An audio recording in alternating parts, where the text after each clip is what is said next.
I'm incredibly excited about the news that Medicare has increased access to CGM to many more of our patients.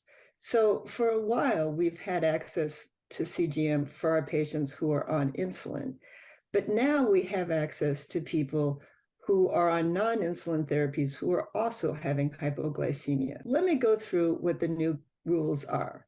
So first of all, anybody who takes insulin, no matter what their type of diabetes, no matter how many injections, qualifies for CGM. In addition, people who aren't on insulin but are having episodes of hypoglycemia are also eligible for CGM, but there's a number of qualifying features for those individuals. First, anybody who's had an episode of severe hypoglycemia qualifies. So that's pretty easy, and that is something that we generally tend to document. But the other criteria is harder.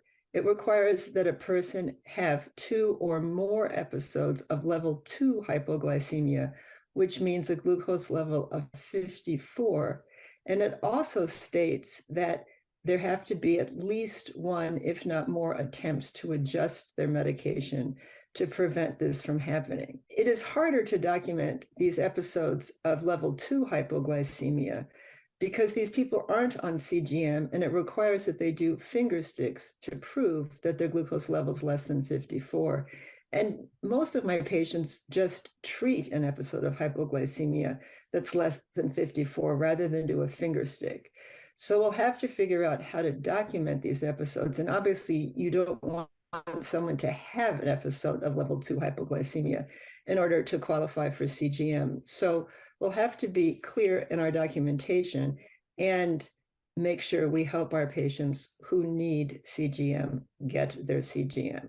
These benefits have already gone into effect. They started on April 17th, and they do not require an in-person visit to qualify. So telemedicine visits also help an individual qualify for these benefits. Currently, the Medicare-approved CGM devices include the Libre 2 and the Dexcom G6 or G7. And I'm really hoping that we get approval for the Libre 3 as well, because that's a nice device for our Medicare beneficiaries to have. I couldn't be more excited about this new Medicare coverage because I think it will improve access to many more people who need CGM. I think CGM is an incredibly useful tool, both for patients because they can see what's happening in real time. They can see if they're going low. They can see what happens when they exercise or they eat certain foods.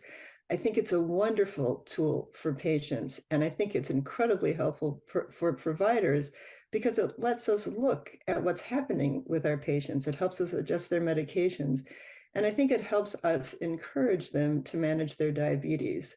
So this is a win-win, and I'm very happy to be discussing this here today. Thank you.